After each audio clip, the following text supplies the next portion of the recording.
네, 이학영 전문위원과 함께하는 딱이거 시간입니다. 어서 오십시오. 네, 안녕하세요.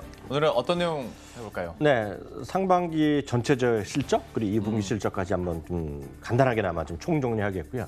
이제 3분기잖아요. 네. 3분기에 대한 큰 그림 한번 그려보는 시간 갖도록 하겠습니다. 그러면 상반기 실적에 대해서 총평부터 한번 해주시겠어요? 네, 전체적으로 15일까지 해서요. 실적이 전부 나왔습니다. 그러니까 여기서 실적 발표한 기업은 이제 문제가 되는 거가 되겠는데요.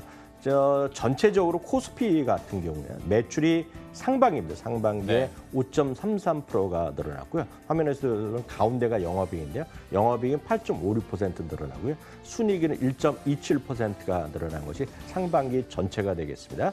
2분기만 따로 보면 1분기 대비로는 영업이익이 전체적으로 순이익이 모두 감소했고요. 이것은 앞으로 향후에 3분기 이후 하반기까지 순이익이나 전체적인 실적 성장세가 둔화될 우려감을 좀 나오는 그런 계기가 되고 있다라고 일단 전체적인 총평 말씀드릴 수 있겠네요.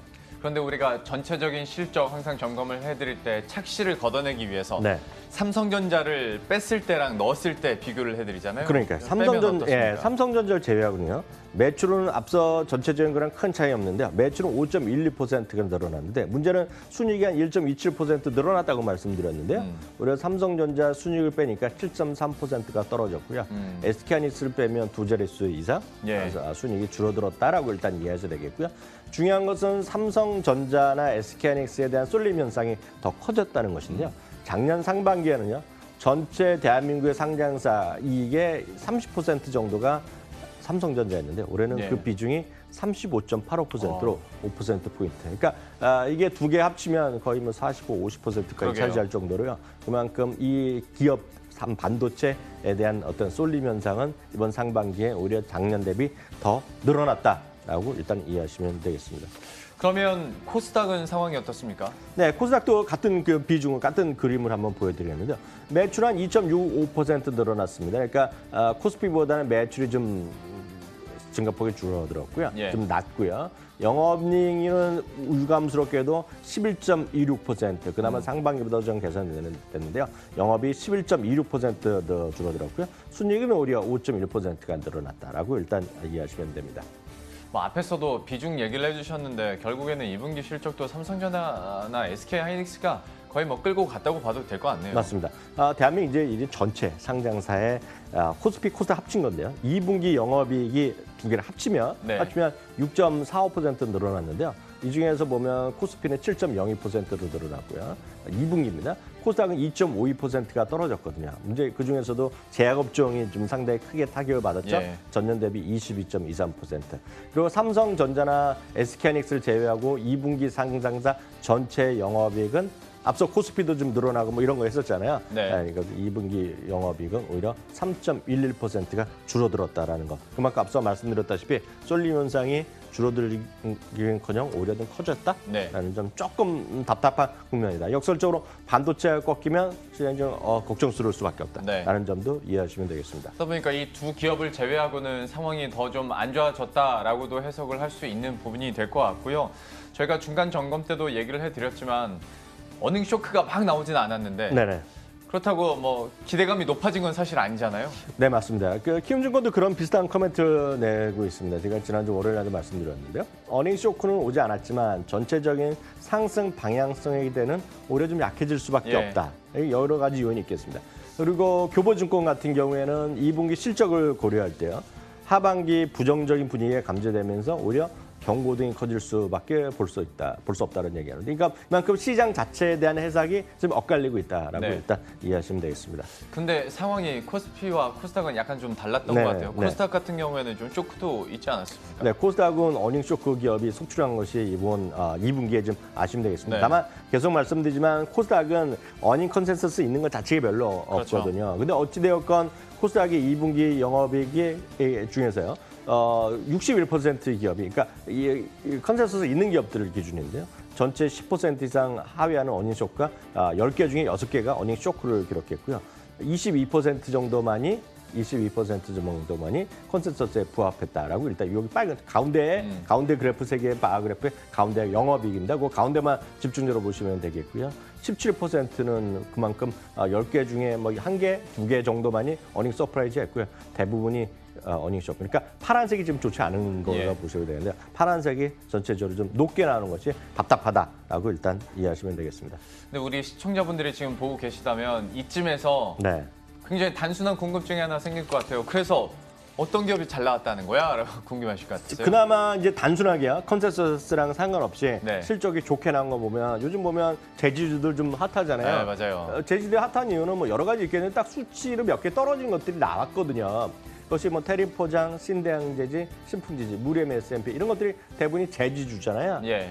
제주가 뭐 골판지 이런 것들은 여러분 다 아시겠죠. 뭐 이게 사실 이게 새로운 얘기는 아닌데 20년 전, 10년 전부터 나오는 건데 결국은 요즘 다들 배달하잖아요. 배달. 네, 맞습니다. 배달에 대한 수요가 늘어나니까 전 세계적으로 골판지 기업들이 괜찮았거든요. 네. 특히 막 이거 일부에서 미국에서는 아마존 이펙트라는 얘기도 하거든요. 아하. 그러니까 그런 것들이 좀 보셔야 되겠고요. 그 밖에 다들 아시는 거죠. NC소프트, GS건설, 호텔신라 이런 것들이 이번 상반기 실적이 좋았고요. 특히 SN 같은 경우가 여기 보시면 중간에 보시면 200억이 나왔잖아요. 네. 이게 1분기, 2분기 연속 100억 이상 나왔고요. 이런 것들이 좋게 나왔고요. 특히 여기는 표시 안 했죠. 앞서도 말씀드렸다시피 JIP 같은 경우가 지금 분기상 사상 최대 실적이 나왔거든요. 이런 것들이 실적이 좀 개선된 상장사들의 리스트다라고 궁금하신 분들 위해서 한번 소개 한번 해드렸습니다. 그러면 딱 정리를 다 해봤고요. 네. 3분기 준비를 또 해야 되는 네. 거 아니겠습니까? 네. 3분기는 어떻게 요약해 볼 수 있을까요? 이게 3분기는 상장사 영업이익이 전전주에요. 예. 전전주에 약간 올라가는 모습을 보여줬는데 지난주에 좀 줄어들었고요. 네. 오늘 새벽에 발표되니까 약간 또 하향되고 있습니다. 이게 약간은 부담스럽다라고 일단 먼저 좀 말씀드립니다. 네. 그리고 다음 주에 또 한번 다시 말씀드리겠는데요.